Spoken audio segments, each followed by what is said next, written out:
ಪ್ರತಿನಿತ್ಯ ದಲಿತರ ಮೇಲೆ ದೌರ್ಜನ್ಯ ನಿರಂತರವಾಗಿ ನಡೀತಾನೆ ಇರ್ತಾವೆ. ಎಲ್ಲವನ್ನ ಖಂಡಿಸಿ ನಾವು ಇವತ್ತು ಹೋರಾಟ ಮಾಡ್ತಾ ಇದ್ದೀವಿ. ಮೊದಲನೇದಾಗಿ ಈಗ ನಾಗರಾಳ್ನಲ್ಲಿ ಮತ್ತು ಕರ್ನಾಟಕ ವಿವಿಧ ಹಳ್ಳಿಗಳಲ್ಲಿ ಮತ್ತು ಜಿಲ್ಲೆಗಳಲ್ಲಿ ಏನು ಬಾಬಾ ಸಾಹೇಬ್ ಅಂಬೇಡ್ಕರ್ ಅವರ ಫೋಟೋ ಇಟ್ಟಿಲ್ಲ. ನಿಮ್ಮ ಗಮನಕ್ಕೊಂದು ವಿಷಯವನ್ನ ತರ್ತೀನಿ. ಬಾಬಾ ಸಾಹೇಬ್ ಡಾಕ್ಟರ್ BR ಅಂಬೇಡ್ಕರ್ ಅವರ ವ್ಯಕ್ತಿತ್ವ ಎಂತಂದ್ರ ಜಗತ್ತಿಗೆ ಮಾದರಿಯಾಗಿರ್ತಕ್ಕಂಥ ವಿಶ್ವಸಂಸ್ಥೆಯಲ್ಲಿ ನಮ್ಮ ತಂದೆ ಡಾಕ್ಟರ್ ಬಾಬಾ ಸಾಹೇಬ್ ಅಂಬೇಡ್ಕರ್ ಅವರ ಫೋಟೋ ಇದೆ. ನೀವು ಕುಟುಂಬಗಳು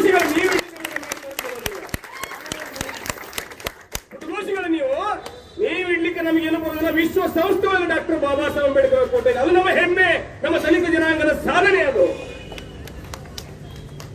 ಆಕ್ಚುಲಿ ಹೇಳ್ಬೇಕಂದ್ರ ನೀವು ಫೋಟೋ ಅಲ್ಲಿ ಸಾರ್ವಜನಿಕ ವೇದಿಕೆಗಳಲ್ಲ, ನಿಮ್ಮ ಹೃದಯದಲ್ಲಿಯೂ ಬಾಬಾ ಸಾಹೇಬ್ ಅಂಬೇಡ್ಕರ್ ಫೋಟೋ ಇಟ್ಕೋಬೇಕು, ನಿಮ್ಮ ಮನೆಯಲ್ಲಿಯೂ ಬಾಬಾ ಸಾಹೇಬ್ ಅಂಬೇಡ್ಕರ್ ಫೋಟೋ ಇಟ್ಕೋಬೇಕು. ಯಾಕಂದ್ರ ಈ ದೇಶದಲ್ಲಿರ್ತಕ್ಕಂಥ ಪ್ರತಿಯೊಂದು ಜಾತಿಯ, ಯಾವುದೇ ಜಾತಿ ಇರಲಿ, ಯಾವುದೇ ಜಾತಿ, ನೀವು ತಾಕತ್ತಿದ್ರೆ ಸಾಬೀತು ಮಾಡ್ರಿ, ಯಾವುದೇ ಜಾತಿಯ ಹೆಣ್ಣು ಮಕ್ಕಳು ಇವತ್ತೇನಾದ್ರೂ ಶಿಕ್ಷಣ ಪಡೆದ್ರಿ, ಉನ್ನತ ಹುದ್ದೆ ಪಡೆದ್ರಿ, ನೌಕರಿ ಇರೋದಕ್ಕೆ ನನ್ನ ತಂದೆ ಡಾಕ್ಟರ್ ಬಾಬಾ ಸಾಹೇಬ್ ಅಂಬೇಡ್ಕರ್ ಕಾರಣ.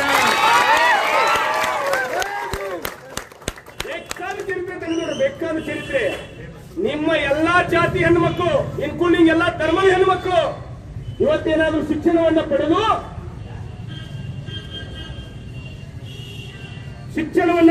IAS, IPS, ಸಣ್ಣ ಪುಟ್ಟ ನೌಕರಿಗಳು, ಉದ್ಯಮಿಗಳು, ರಾಜಕಾರಣಿಗಳು ಏನಾಗಿದ್ರೆ ಅದಕ್ಕೆಲ್ಲ ಕಾರಣ ನನ್ನ ತಂದೆ ಡಾಕ್ಟರ್ ಬಾಬಾ ಸಾಹೇಬ್ ಅಂಬೇಡ್ಕರ್ ಅವರು.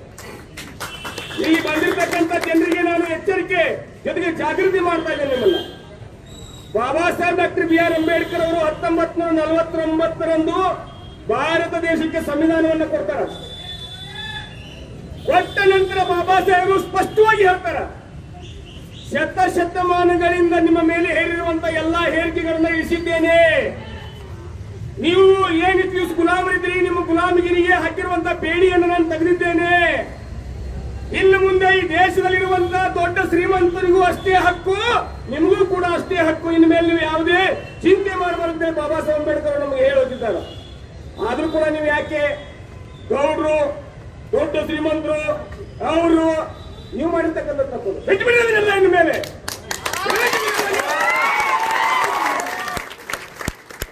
ನಮ್ಮನ್ನ ಕಾಪಾಡುವಂತದ್ದು ಯಾರ ರಾಜಕಾರಣಿಯನ್ನು ಕಾಪಾಡಕತ್ತಿಲ್ಲ, ಅಥವಾ ಯಾವ ಗೌಡ, ಯಾವ ಶ್ರೀಮಂತರು ಕಾಪಾಡಕತ್ತಿಲ್ಲ. ನಮ್ಮನ್ನ ಯಾರು ಕಾಪಾಡಕತ್ತಾರ? ಬಾಬಾ ಸಾಹೇಬ್ ಅಂಬೇಡ್ಕರ್ ಬರೆದಿರ್ತಕ್ಕಂಥ ಸಂವಿಧಾನ ನಮ್ಮನ್ನು ಕಾಪಾಡಕತ್ತೈತಿ. ಎಚ್ಚರಿಕೆ ನಿಮಗೆ. ಹರಿಯೋ ನದಿಗೆ ದೊಡ್ಡ ನಾಯಕನ ಅಪ್ಪಣೆ ಬೇಕಾ? ಹರಿಯೋ ನದಿಗೆ ದೊಡ್ಡ ನಾಯಕನ ಅಪ್ಪಣೆ ಬೇಕು. ನೀವು ಓಟ್ ಹಾಕಿ ನಮ್ಮ ಜನಾಂಗದವರನ್ನ ಅಭಿವೃದ್ಧಿ ಮಾಡಲಿ, ನಮ್ಮ ಸಮುದಾಯದ ಕಷ್ಟಗಳ ನೀಗಲಿ ಅಂತೇಳಿ ರಾಜಕಾರಣಿಗಳಿಗೆ ನೀವು ಓಟ್ ಹಾಕಿ ಅವರನ್ನ ವಿಧಾನಸಭೆ ಕಳಿಸಿದ್ದೀರಿ. ಮೋಜು ಮಸ್ತಿ ಮಾಡ್ಲಿ, ಕಾರ್ಯ ಕಟ್ಟಲಿ, ಬಿಲ್ಡಿಂಗ್ ಕಟ್ಟಿಸ್ಲಿ, ಹೊಲ ತಗೊಳ್ಳಿ, ಸಾವಿರಾರು ಗಂಟೆ ಕೋಟಿ ಗಂಟೆ ದುಡ್ಡು ಮಾಡಲಿ ಅಂತ ಕಳಿಸಿಲ್ಲ. ನೀವು ರಾಜಕಾರಣಿಗಳು ಯಾರು? ನಮ್ಮ ಸೇವೆ ಮಾಡುವಂತ ಪ್ರಥಮ ಸೇವಕ, ನಾವೇ ಅವನಿಗೆ ಪಗಾರ ಕೊಟ್ಟಿರುವಂತ ನಮ್ಮ ಆಳವ ರಾಜಕಾರಣಿ. ಪ್ರಜಾಪ್ರಭುತ್ವ ವ್ಯವಸ್ಥೆಯಲ್ಲಿ ನಿಜವಾದ ಮಾಲೀಕ ಯಾರಂದ್ರೆ ಈ ದೇಶದ ಪ್ರಜೆಗಳಾದ ನಾವು, ಟ್ಯಾಕ್ಸ್ ಪೇಯರ್. ನಾವು ಈ ದೇಶದಲ್ಲಿರುವಂತ ಸರ್ಕಾರಿ ಅಧಿಕಾರಿಗಳಿಗಿರ್ಲಿ, ರಾಜಕಾರಣಿಗಳಿಗಿರ್ಲಿ, ನಾವು ಪೇಮೆಂಟ್ ಕೊಡ್ತಾ ಇದೀವಿ. ನಮ್ಮ ಕಿಸೆಯಿಂದ ನಾವು ಖರೀದಿ ಮಾಡುವಂತ ಪ್ರತಿಯೊಂದು ವಸ್ತುವಿನಿಂದ ಟ್ಯಾಕ್ಸ್ ಕಟ್ಟಾಗ್ತಾ ಇದೆ. ಟ್ಯಾಕ್ಸ್ ಮೂಲಕ ಸರ್ಕಾರದ ದುಡ್ಡು ಜಮಾ ಕಟ್ಟಿ ಅದರ ಮೂಲಕ ಅವ್ರಿಗೆ ಪೇಮೆಂಟ್ ಸಿಗ್ತಾ ಇದೆ. ಈ ಕೆಲಸವನ್ನ ಏನ್ ದಲಿತರ ಮೇಲೆ ದೌರ್ಜನ್ಯ ಆಗ್ತಾ ಇದೆ, ದಬ್ಬಾಳಿಕೆ ಆಗ್ತಾ ಇದೆ, ನಿರಂತರವಾದಂತ ಅತ್ಯಾಚಾರ, ಅನಾಚಾರಗಳು ನಡೀತಾ ಇದ್ದಾವಲ್ಲ, ಈ ಕೆಲಸವನ್ನ ನಾವು ಓಟು ಹಾಕಿ ಕಳಿಸಿರ್ತಕ್ಕಂಥ ನಮ್ಮ ಮೊದಲ ಸೇವಕ, ಈ ಕ್ಷೇತ್ರದ MLAಗಳು, MP ಗಳು ಈ ಕೆಲಸವನ್ನು ಮಾಡಬೇಕಾಗಿತ್ತು. ಆದ್ರೆ ಅವರೆಲ್ಲರೂ ಬೂಟ್ ನೆಕ್ಕುವಂತ ನಾಯಕರಿಗೆ, ಅದಕ್ಕಾಗಿ ನಾವು ಜನರೇ ಪ್ರತಿ ಸಾರಿ ಅನ್ಯಾಯ ಆದಾಗ ಏನ್ ಮಾಡ್ತೀರಪ್ಪ ನೀವು? ಪ್ರತಿಭಟನೆ ಮಾಡೋದು, ರ್ಯಾಲಿ ಮಾಡೋದು, ಜನರನ್ನು ಸೇರಿಸೋದು, ಮೈಕ್ ಹಚ್ಚೋದು, ಹೊಯ್ಕೊಳ್ಳೋದು. ಹಿಂಗ ಮಾಡಿ ನಮ್ ಕಷ್ಟ ದೂರ ಆಗ್ತಾವ? ಯಾವತ್ತಿಗೂ ದೂರ ಆಗಲ್ಲ. ಹೊಯ್ಕೋಲಿ ಮಕ್ಕಳು ಅಂತಾರ. ಇದು ಹಿಂಗ ನಿರಂತರ ನಡೀಲಿ, ಇವ್ರು ಹೊಯ್ಕೊಲತ್ತಾರ. ಇವು ಯಾವಾಗ ಸುದ್ದ ಆಗ್ತಾವಂದ್ರ ಇಂಥ ನಾಲಾಯಕ ರಾಜಕಾರಣಿಗಳನ್ನ ಮನೆ ಕುಂಡಿಸ್ಬೇಕು ನಾವೆಲ್ಲರೂ. ಜನಪರವಾಗಿ ಕೆಲಸ ಮಾಡುವಂತ ಯುವಕರನ್ನ ಜನಪರವಾಗಿ ಕೆಲಸ ಮಾಡುವಂತ ನಾಯಕರಿಗೆ ನಾವು ಆದ್ಯತೆ ಕೊಡಬೇಕು. ಎಲ್ಲ ಕ್ಷೇತ್ರದಲ್ಲೂ, ಕೇವಲ ರಾಜಕಾರಣದಲ್ಲಿ ಮಾತ್ರ ಅಲ್ಲ, ಪ್ರತಿಯೊಂದು ಕ್ಷೇತ್ರದಲ್ಲಿ ಸಮಾಜಮುಖಿಯಾಗಿ ಕೆಲಸ ಮಾಡುವಂತವ್ರಿಗೆ ನಾವು ಆದ್ಯತೆ ಕೊಟ್ಟರೆ ಮಾತ್ರ ನಮ್ಮ ಸಮಸ್ಯೆಗಳು ನೀಡಲಿಕ್ಕೆ ಸಾಧ್ಯ ಇದೆ. ಇವತ್ತ ಜಗತ್ತು ಬಹಳ ಮುಂದೆ ಹೋಗಿದೆ. ಇಂದ್ರನ ಕಡೆ ಹೋದ್ರು, ಚಂದ್ರನ ಕಡೆ ಹೋದ್ರು, ಏನೆಲ್ಲ ಬದಲಾವಣೆಗಳಾದವು. ಆದ್ರೆ ನಮ್ಮ ದೇಶದಾಗ ಏನ್ ನಡೆದೈತಿ? ಮುಸಲ್ಮಾನರ ವಿರುದ್ಧ ದಂಗೆ ಹೇಳೋದು, ಧರ್ಮಗಳ ನಡುವೆ ಬೆಂಕಿ ಹಚ್ಚೋದು, ದಲಿತರ ಮೇಲೆ ದೌರ್ಜನ್ಯ ಮಾಡೋದು, ಇವ ಆ ಜಾತಿ ಅವದಾನ, ಇವ ಈ ಜಾತಿ ಅವದಾನ. ಭಾರತೀಯರಲ್ಲೂ ಮನುಷ್ಯ ಜಾತಿ ಅನ್ನೋದ್ರ ಮೊದಲು ಅರ್ಥ ಮಾಡ್ಕೊಂಡ್ರೆ, ಮನುಷ್ಯ ಜಾತಿಯವರು ನಾವೆಲ್ಲರೂ ಕೂಡ ಭಾರತೀಯರು. ನಮ್ಮ ಸಂವಿಧಾನ ಹೇಳ್ಬೇಕು ಇದನ್ನ. ಅಲ್ಲಪ್ಪ, ಒಬ್ಬ ದಲಿತರನ್ನ ನೀವು ಜಾತಿಯಿಂದ ನಿಂದನೆ ಮಾಡ್ತೀರಿ. ಅವ ಮುಟ್ಟಿದ್ರೆ ಮೈಲಿಗೆ ಹಾಕದಂತ, ಮುಟ್ಟಿದ್ರೆ ಮೈಲಿಗೆ. ನಾವು ಮುಟ್ಟಿದ್ರೆ ಮೈಲಿಗೆ ಆದ್ರೆ ನಿಮ್ಗೆ ಜ್ವರ ಬರ್ತಾವ ಮುಟ್ಟಂಗೆ, ಅಥವಾ ಏನೋ ಭೂಕಂಪನ ಆಕೈತೆ ನಿಮ್ಗೆ. ನಮ್ಮನ್ನ ಶುದ್ಧ ಮಾಡಲಾರುವಂತ ನಿನ್ನ ದೇವರು, ನಿನ್ನ ಧರ್ಮ, ನಿನ್ನ ಜಾತಿ ಯಾವನಿಗೆ ಬೇಕು? ಹೋಗೋ ಮಾರಾಯ, ಹೋಗು ನಿಮ್ಮ ಮನೆಗೆ. ನಾವು ಬಾಬಾ ಸಾಹೇಬ್ ಅಂಬೇಡ್ಕರ್ ಸಂವಿಧಾನವನ್ನು ನಂಬಿ ಬದುಕ್ತೀವಿ ಈ ದೇಶದೊಳಗಡೆ. ಎಲ್ಲಿವರೆಗೂ ಜಾತೀಯತೆ, ಅಸ್ಪೃಶ್ಯತೆ ಜೀವಂತ ಇದ್ದು ಅಲ್ಲಿವರೆಗೂ ಅವರು ಬ್ಯಾಳೆ ಬೈತವರು. ಯಾಕೆ? ಜಾತಿ ಆಧಾರದ ಮೇಲೆ ಎತ್ತಿ ಕಟ್ಟಬೇಕಲ್ಲ ನಮ್ಮನ್ನ. ಕೊಲೆ ಮಾದಿಗರನ್ನ ಎತ್ತಿ ಕಟ್ಟುವುದು, ಮುಸಲ್ಮಾನರ ವಿರುದ್ಧ ಇನ್ನೊಬ್ಬರನ್ನ ಎತ್ತಿ ಕಟ್ಟುವುದು, ನಮ್ಮ ಕಾಲೆಳೆಯುವಂತ ಕೆಲಸ ಮಾಡುದು. ಇವ್ರಿಗೆಲ್ಲ ಬಂಡವಾಳ ಇದು. ಆದ್ರೆ ನಾವು ಅದನ್ನ ಅರ್ಥ ಮಾಡ್ಕೊಂಡಿಲ್ಲ. ಬಾಬಾ ಸಾಹೇಬರು ಬಹಳ ಚೆನ್ನಾಗಿ ಹೇಳಿದ್ದಾರೆ ಇವರ ವಿರುದ್ಧವಾಗಿ, ಈ ಜಾತಿ ವ್ಯವಸ್ಥೆ ವಿರುದ್ಧವಾಗಿ ಬಾಬಾ ಸಾಹೇಬ್ ಅಂಬೇಡ್ಕರ್ 1956ರಲ್ಲಿ ಬೌದ್ಧ ಧರ್ಮಕ್ಕೆ ಹೋದ್ರು. ಬೌದ್ಧ ಧರ್ಮಕ್ಕೆ ಕಷ್ಟ ಹೋಗಲಿಲ್ಲ. 22 ಪ್ರತಿಜ್ಞಾ ವಿಧಿಗಳನ್ನ ಕೊಟ್ಟರು. ಅದರಲ್ಲಿ ಇವ್ರನ್ನೆಲ್ಲ ಹಿಂದೂ ಧರ್ಮದ ಅನಾಚಾರಗಳನ್ನೆಲ್ಲ ಬಿಂಬಿಸಿದ್ರು ಬಾಬಾ ಸಾಹೇಬರು. ಇವತ್ತು ನಮ್ಮ ಜನಾಂಗ ನಾನು ಕೇಳ್ತಾ ಇದ್ದೀನಿ, ಬಾಬಾ ಸಾಹೇಬರ ಸೌಲಭ್ಯಗಳು ನಮ್ಗೆ ಬೇಕು, ಬಾಬಾ ಸಾಹೇಬರ ಫೋಟೋ ನಮಗೆ ಬೇಕು, ಬಾಬಾ ಸಾಹೇಬ್ ಎಲ್ಲ ಬೇಕು ನಮ್ಗೆ. ಆದ್ರೆ ಅವ್ರು ಕೊಟ್ಟಿರ್ತಕ್ಕಂಥ ಧರ್ಮ, ಅವ್ರ ಸಿದ್ಧಾಂತ ಯಾಕೆ ಬೇಡ? ದಯವಿಟ್ಟು ಬಾಬಾ ಸಾಹೇಬ್ ಸಿದ್ಧಾಂತವನ್ನು ನಾವೆಲ್ಲರೂ ನಮ್ಮ ಜೀವನದಲ್ಲಿ ಅಳವಡಿಸಿಕೊಂಡು ಇಂತಹ ದೌರ್ಜನ್ಯಕ್ಕೆ ಅವಕಾಶ ಇರಂಗಿಲ್ಲ. ಅಲ್ಲಿ ಇವರು ಗುಡಿ ಒಳಗಡೆ ಬರಬೇಡ್ರಿ, ನೀರು ಮುಟ್ಟಬೇಡಿ. ನೋಡಿ, ಒಬ್ಬ ಅಮಾಯಕ ಯುವಕ ನೀರು ಕುಡಿಲಕ್ ಹೋದ್ರೆ ಕೊಲೆ ಮಾಡ್ತಾರಂದ್ರ, ಇಂಥ ದುರಾದೃಷ್ಟವಾದಂತ ಧರ್ಮದಲ್ಲಿ, ದುರಾದೃಷ್ಟ ಜನಗಳ ಮಧ್ಯೆ, ಕೋಮುವಾದಿಗಳ ಮಧ್ಯೆ ನಾವು ಇರ್ಬೇಕಾ? ನಾವು ಬದುಕಬೇಕಾ? ಇವತ್ತ ಹುಡುಗರು ಕೊಂದವರು ನಾಳೆ ನಮ್ಮನ್ನು ಕೊಲ್ತಾರೆ. ಜೀವಕ್ಕೊಲಿ ಹೆದರುವಂತಹ ಗುಂಡಿಗೆ ಅಲ್ಲ. ಜೀವ ಕೊಟ್ಟಾದ್ರೂ ಈ ದೇಶದಲ್ಲಿ ಸಮಾಜದಿರ್ತೀವಿ, ಬಾಬಾ ಸಾಹೇಬ್ ಅಂಬೇಡ್ಕರ್ ಅಥವಾ ಮುಂದೆ ಹೇಳ್ತೀವಿ ಅನ್ನುವಂತ ಮಾತನ್ನ ಹೇಳಿಕೆ ಮೂಲಕ ಹೇಳ್ತಾರೆ. ಸ್ಪಷ್ಟವಾಗಿ ಕೇಳಿಸ್ಕೊಳ್ರಿ. ಎಲ್ಲಿವರೆಗೂ ನಾವು ನಮ್ಮ ಮೈಂಡಲ್ಲಿ ಇರ್ತಕ್ಕಂಥ ಬೇಡಿಕೆ ಆಗಿಲ್ಲ, ಅಲ್ಲಿವರೆಗೂ ನಮ್ಮ ಮೇಲೆ ದೌರ್ಜನ್ಯ ಆಗ್ತಾನೆ ಇರ್ತಾವೆ. ಕೆಲವೊಂದಿಷ್ಟು ಜನ ನಮ್ಗೆ ಹೆಂಗಾಗಿದ್ದು ಮನಸ್ಥಿತಿ ಅಂದ್ರೆ, ಇವತ್ತಿನ ದಿನ ಒಂದು ಆಣಿ, ಒಬ್ಬ ಆಣಿ ಸಾಕವ, ಒಂದು ಆಣಿ ತಂದಿರ್ತಾನ. ಆ ಆಣಿ ಸಣ್ಣಾಗಿರ್ತಾವ, ಒಂದು ಗುಡ್ಡಕ್ಕೆ ಕಟ್ತಾನವಲ್ಲ, ಅದು ವರ್ಷಾಡಿಗಂಟ್ಲೆ ಗುಡ್ಡಕ್ಕೆ ಅದು ಜಗ್ಗಾಡಿ ಆಣಿ ಗೂಟೇನೆ ಕೇಳಂಗಿಲ್ಲ. ಅದು ಮುಂದೆ ಆಣಿ ದೊಡ್ಡದಾಕೈತಿ, ದೊಡ್ಡದಾದ್ರು ಅದೇ ಗುಡ್ಡದ ಕಟ್ಟಿರ್ತಾನವ. ಇನ್ನೊಂದು ಪ್ರಾಣಿ ಬಂದಲ್ಲಿ ಕೇಳ್ತದೆ ಆಣಿಗೆ, ಏನೋ ಮಾರ ಎಷ್ಟು ದೈತ್ಯ ಆಕಾರದಿಗೆ, ಇಷ್ಟು ಶಕ್ತಿ ಐತಿನಗ, ಒಂದು ಚಟ್ನಿ ಹೊಡೆದಂದ್ರೆ ಅದಕ್ಕೆ ಗೂಟ್ ಕಿತ್ತಿ ಬರುತ್ತೆ ಅಂದ್ರು. ಆನಿ ಮೈಂಡ್ನಾಗ ಏನಿರುತ್ತೆ ಅಂದ್ರ, ವರ್ಷಾನ ಗಂಟೆ ನಾ ಸಣ್ಣಾಗಿದ್ದ ಗುಡ್ಡಾಡ್ಬಿಟ್ಟಿನಿ, ಗೂಟ್ ಕೇಳಂಗಿಲ್ಲ ಅನ್ನುವಂಥದ್ದು ಮೈಂಡ್ ಸೆಟ್ ಅದಕ್ಕೆ ಆನಿಗೆ ಇರ್ತದೆ. ಅದು ಮನಸ್ಸು ಮಾಡಿದ್ರೆ ಗೂಟ್ ಅಲ್ಲ, ಎಲ್ಲ ಕಿತ್ಕೊಂಡು ಹೋಗ್ಬೋದು ಕರೆ. ಆದ್ರೆ ಇಲ್ಲಿ ಇರ್ತಕ್ಕಂಥ ಆನಿಗಳು ನೀವು ಅದನ್ನ ಮನಸ್ಸು ಮಾಡುವಲ್ರಿ. ಅದ ಹಳೆ ಪದ್ಧತಿ ಒಳಗೆ ಇವತ್ತು ಮೈಂಡ್ ಆಗಿದೆ ನಾವು ಕಾಜಾತಿ ಅವ್ರ ಅಂತ ಬಿಟ್ಟು ಬರ್ರಿ ಅಂದ್ರೆ ಹೊರಗಂತ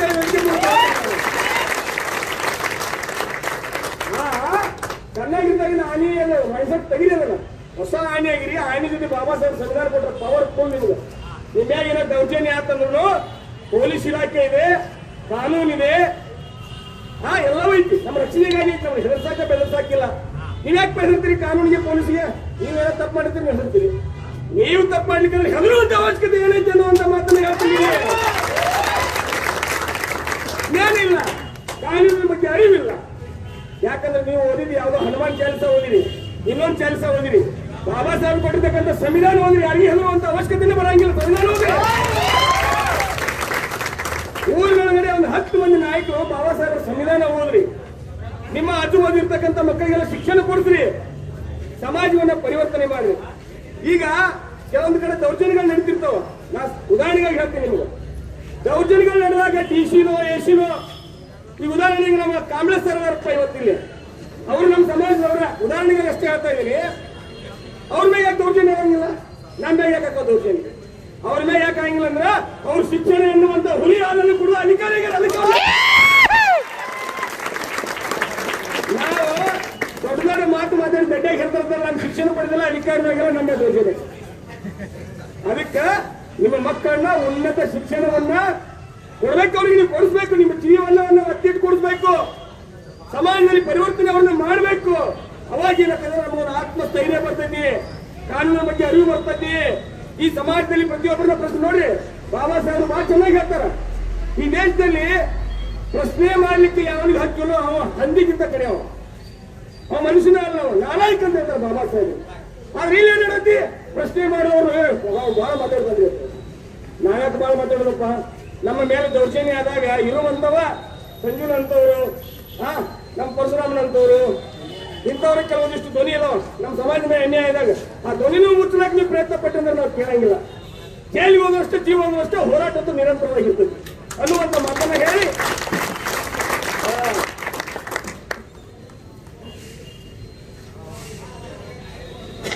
ಆಮೇಲೆ ಆ ವಿಷಯದ ಕೂರಿಸ್ತಾರೆ. ಆಮೇಲೆ ಒಬ್ಬ ಮಹಾನುಭಾವ ಬುಲ್ಬುಲ್ ಹಕ್ಕಿ ಮೇಲೆ ಭಾರತ ದೇಶಕ್ಕೆ ಬಂದು ಹೋಗ್ತದೆ. ಬುಲ್ಬುಲ್ ಹಕ್ಕಿ ಮೇಲೆ ಕೇಳ ಹೆಸರು ಯಾರಂತೇಳಿ, ಬುಲ್ಬುಲ್ ಹಕ್ಕಿ ಅಂತಪ್ಪ ಅದು ಕಾಲಾಪಾನಿ ಜೈಲ್ನಾಗಿದ್ದಾಗ ಬುಲ್ಬುಲ್ ಹಕ್ಕಿ ಮೇಲೆ ಬಂದು ಅಲ್ಲಿ ಕಿಟಕಿನೂ ಇಲ್ಲ ಬಾಗಿಲೂ ಇಲ್ಲ, ಅದ್ರ ಹಕ್ಕಿ ಹೆಂಗ್ ಹೋಗಿತ್ತೋ ಗೊತ್ತಿಲ್ಲ, ಅದ್ರ ಮೇಲೆ ಹತ್ತಿ ಭಾರತಕ್ಕೆ ಬಂದು ಸ್ಪರ್ಶ ಮಾಡಿ ಹೋಗಿದಂತ ಅವರಿಗೆ ಸ್ವಾತಂತ್ರ್ಯ ಹೋರಾಟಗಾರ ಅಂತ ಸಾವರ್ಕರ್ ಅಂತ. ಸಾವರ್ಕರ್ ನೋಡಪ್ಪ, ನೀವು ಬುಲ್ಬುಲ್ ಹಕ್ಕಿ ಮ್ಯಾಗರೆ ಬರಲಿ ಹಕ್ಕಿನ ಮ್ಯಾಗರೆ ಬರಲಿ ನಮ್ಗೆ ಸಂಬಂಧ ಇಲ್ಲದು. ಆದ್ರೆ ಇತಿಹಾಸವನ್ನು ತಿರ್ಚುವಂತ ಕೆಲಸ ಯಾಕೆ ಮಾಡ್ತೀರಪ್ಪ, ನಾಲಾಯಕ ರಾಜಕಾರಣಿಗಳ ಅಂತ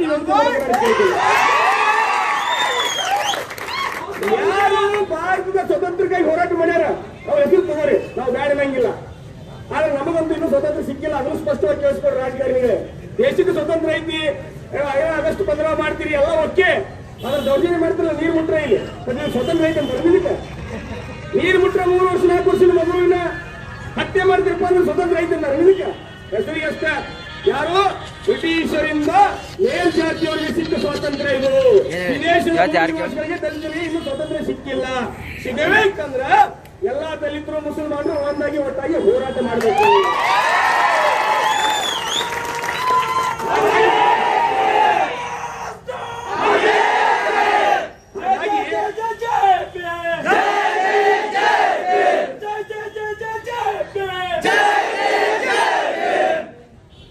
ನೀವು ಯಾವುದೇ ಜಾತಿ ದಂಗೆ ಇರಲಿ, ಕೋಮು ಗಲಭೆ ಇರಲಿ, ಅದರಿಂದ ನಮ್ಗೆ ಏನ್ ಲಾಭ ಐತಿ? ಇತಿಹಾಸದ ಪುಟದಲ್ಲಿ ಏನ್ ಬೇಕಾದ್ರೆ ಮಾಡಿ ಹೋದ್ರಿ ನೀವು. 700 ವರ್ಷ 800 ವರ್ಷಗಳ ಕಾಲ ಮುಸಲ್ಮಾನ ದೇಶದ ಮೇಲೆ ಆಡಳಿತ ಮಾಡಿದವಾಗ ಎಲ್ಲಿದ್ರಪ್ಪ ನೀವು? ಎಲ್ಲಿದ್ರವಾಗ ನೀವು? ಅವರ ಬೂಟ್ ಲೆಕ್ಕುವಂತ ಕೆಲಸ ಮಾಡ್ತಿದ್ರು, ಬೂಟ್ ಲೆಕ್ಕುವಂತ ಕೆಲಸ. 700 ವರ್ಷ ಬ್ರಿಟಿಷ್ ದೇಶದ ಮೇಲೆ ಆಡಳಿತ ಮಾಡಿದಾಗ ಎಲ್ಲಿದ್ರು ನೀವೆಲ್ಲ ದೇಶಭಕ್ತರು?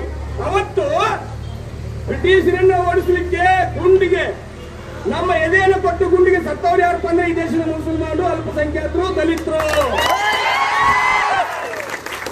ಮತ್ತು ಈ ಒಂದು ಹೋರಾಟದ ಮೂಲಕ ನಮ್ಮ ದಲಿತ ಬಾಂಧವರಲ್ಲಿ, ಮುಸಲ್ಮಾನ ಬಾಂಧವರಲ್ಲಿ ಕೂಡ ಒಂದು ವಿಚಾರವನ್ನು ಪ್ರಚರಿಸಲಿಕ್ಕೆ ವಿಚಾರ ಮಾಡ್ತೀವಿ. ಇವತ್ತು ಎಷ್ಟು ಧರ್ಮ ಆಧಾರಿತ ಗಲಭೆಗಳಾಗ್ಯಾವ, ಎಲ್ಲೆಲ್ಲಿ ಕೊಲೆ ಆಗ್ಬೋದು, ಸುಲಿಗೆ ಆಗ್ಬೋದು, ಅಥವಾ ಹಿಂದುತ್ವದ ಹೆಸರಿನ ಮೇಲೆ ಗಲಭೆಗಳಾಗ್ಬೋದು. ಅಲ್ಲಿ ಕಲ್ಲಿಟ್ಟಿದವ್ರು ಯಾರು? ಚೂರಿ ತೆಗೆದವ್ರು ಯಾರು? ಜೈಲಿಗೆ ಹೋದವ್ರು ಯಾರು? ಈ ದೇಶದ ಬಡ ದಲಿತ ಓಬಿಸಿ ಜನಾಂಗದವರು, ಈ ದೇಶದ ಬಡ ಓಬಿಸಿ ಹಿಂದುಳಿದ ವರ್ಗದ ಜನಾಂಗದವರು. ನಾವು ಹಿಂದುತ್ವದ ಆಧಾರದ ಮೇಲೆ ಮುಸಲ್ಮಾನ್ ಸಹೋದರರ ಜೊತೆ ಜಗಳ ಮಾಡಿ ನಮ್ಮನ್ನು ಜೈಲಿಗೆ ಕಳಿಸ್ತಾರ, ಅವ್ರನ್ನು ಜೈಲಿಗೆ ಕಳಿಸ್ತಾರ. ಇದರ ಲಾಭ ಯಾರು ತಗೊಳಕತ್ತಾರ? ಮನೋವಾದಿ ಕುನ್ನಿಗಳು. ಈ ಮನೋವಾದಿ ಕುನ್ನಿಗಳ ಗುಲಾಮರಾಗಿ ನೀವು ಇರಬೇಡ್ರಿ. ನಿಮಗೆ ಸಂವಿಧಾನ ಮಾತನಾಡುವಂತ ಹಕ್ಕು, ಹೋರಾಟ ಮಾಡುವಂತ ಹಕ್ಕು, ವಿಚಾರ ಮಾಡುವಂತ ಶಕ್ತಿ ಕೊಟ್ಟಿದೆ. ಅವ್ರ ಕೈಯಾಗಿನ ಕಲ್ಲು ನೀವ್ಯಾಕಪ್ಪ? ಎಲ್ಲಿದ್ರಿ ನೀವು? ನಮ್ಮ ಸಹೋದರಿ ನಮ್ಮನ್ನ ರೇಪ್ ಮಾಡ್ತಾ ಇದ್ರಲ್ಲಿ ಇದೇ ಮನೋವಾದಿ ಚಡ್ಡಿಗಳ ರೇಪ್ ಮಾಡುವಾಗ ನಿಮ್ಮ 33 ಕೋಟಿ ದೇವರು ಎಲ್ಲಿದ್ದೋ ಕಾಪಾಡಕ ನಾಟಕ ಇದು. ನಮ್ಮ ಬಾರ್ಡರ್ನಲ್ಲಿ ಪ್ರತಿನಿತ್ಯ ನಮ್ಮ ವೀರ ಸೈನಿಕರು ಸಾಯ್ತಾರ ದೇಶದ ರಕ್ಷಣೆಗಾಗಿ. ಮತ್ತೆ ದೇವರು ಬಂದು ಒಬ್ಬರನ್ನ ಉಗ್ರಗಾಮಿಗಳ ಕೊಲ್ಲುವಂತ ತಾಕತ್ತು ನಿಮ್ಮ ದೇವರಿಗೆ ಐತೆ? ಯಾಕೆ ಕೊಲ್ಲಾಗಿಲ್ಲ? ಹಾಗಾಗಿ ಧರ್ಮ, ಯಾವುದೇ ಧರ್ಮ ಇರಲಿ, ಸ್ಪಷ್ಟವಾಗಿ ಹೇಳ್ತೀನಿ ಕೇಳ್ರಿ, ಧರ್ಮ ಅನ್ನುವಂತ ಕಾನ್ಸೆಪ್ಟ್ ಹುಟ್ಟಿಸಿದ್ದೆ ಮನುಷ್ಯ ತನ್ನ ಬದುಕಲಿಕ್ಕೆ, ತನ್ನ ಹೊಟ್ಟೆ ತುಂಬಿಸ್ಕೊಳ್ಳಿಕ್ಕೆ ಧರ್ಮ ದೇವರು ಅನ್ನುವಂತ ಕಾನ್ಸೆಪ್ಟ್ ಅನ್ನು ಹುಟ್ಟಿ ಹಾಕ್ಯಾನ. ಧರ್ಮ ದೇವರಿಗಿಂತಲೂ ಮುಖ್ಯವಾಗಿ ನಮಗೆ ಬೇಕಾಗಿದ್ದು ಮಾನವೀಯತೆ, ಸಹೋದರತೆ, ಸಮಾನತೆ ಬೇಕಾಗಿದೆ ನಮಗೆ.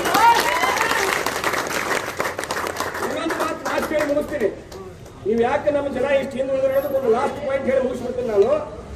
ಇವತ್ತ ಪೊಲೀಸ್ ಇಲಾಖೆಯಿಂದ ಎಲ್ಲ ಮುಖಂಡರು ನಿಮ್ಗೆ ನಿಕಟವಾದ ಸಂಪರ್ಕ ಇರ್ತದೆ, ನಮಗೂ ಇರ್ತೈತಿ. ಈ ಒಂದೆಲ್ಲ ಒಂದು ಗಲಾಟೆ ಆಯಿತು. ಯಾವುದೋ ಒಂದು ಹಿಂದೂ ದೇವಸ್ಥಾನಕ್ಕೆ ಯಾರೋ ಒಬ್ರು ಮುಸಲ್ಮಾನ ಕಲ್ಲುಗಿದ್ರು, ಅಥವಾ ಮುಸಲ್ಮಾನರ ಮಸೀದಿಗೆ ಯಾರೋ ಹಿಂದೂಗಳು ಕಲ್ಲುಗಿದ್ರು, ಹಿಂದೂ ಮುಸಲ್ಮಾನರು ಸೇರಿ ಕ್ರಿಶ್ಚಿಯನ್ ಧರ್ಮಕ್ಕೆ ಒಂದು ಕಲ್ಲುಗುರು ಅಂತ ಇಟ್ಕೊಳ್ಳಿ. ಬರೀ ಒಂದು ಉದಾಹರಣೆ ಎಷ್ಟೇ ಇದೆ. ಎಲ್ಲಿ ಹೋಗ್ತೀರಿ ನೀವು? ಪೊಲೀಸ್ ಸ್ಟೇಷನ್ಗೆ ಹೋಗ್ತೀರಿ, ಪೊಲೀಸ್ ಸ್ಟೇಷನ್ಗೆ ಹೋಗ್ತೀರಿ. ಸಾಹೇಬ್ರೆ ನಮ್ಮ ಮಂದಿರ ಮೇಲೆ ಕಲ್ಲು ಹೋದಾರಿ, ನಮ್ಮ ಮಸೀದಿ ಮೇಲೆ ಕಲ್ಲು ಹೋದರು, ನಮ್ಮ ಚರ್ಚ್ ಮೇಲೆ ಕಲ್ಲು ಹೋದರು. ಸಾಹೇಬರು ಅವ್ರ 4 ಮಂದಿ ಇವ್ರು 4 ಮಂದಿ ಮೇಲೆ FIR ಮಾಡಿ ಕಾರಣಾತ್ಮಕವಾದಂತ ಕಲಂಗಳನ್ನು ಹಾಕಿ ಜೈಲಿಗೆ ಕಳಿಸ್ತಾರೆ ಇಲ್ಲ.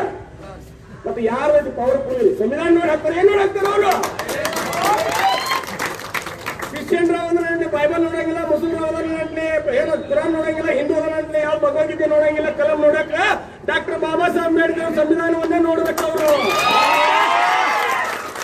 ಮತ್ತು ಎಲ್ಲಾ ಧರ್ಮ ಎಲ್ಲವನ್ನ ರಕ್ಷಣೆ ಮಾಡುವಂತ ಪವರ್ಫುಲ್ ಸಂವಿಧಾನ ಬರೋರು ಒಂದು ಹುಟ್ಟಿ ನೀವು ಅವ್ರ ಗುಲಾಮರಿಗೆ ನಿಮ್ಗೆಲ್ಲರೂ ನಾಚಿಕೆ ಬರ್ಬೇಕು ಇಲ್ಲ. ಮತ್ತೆ ಏನ್ ಹೋಗಿ ಹೇಳ್ತಾ ಇದ್ದೀನಿ ನಾನು, ಎಲ್ಲ ಬಿಟ್ಟು ಬಾಬಾ ಸಾಹೇಬ್ ಅಂಬೇಡ್ಕರ್ ಅವರ ನಿಜವಾದ ಅನುಯಾಯಿಗಳಾಗ್ರಿ, ಅಂದಾಗ ಮತ್ತೆ ನಮ್ಮ ಬದಲಾವಣೆ ಆಗ್ಲಿಕ್ಕೆ ಸಾಧ್ಯ.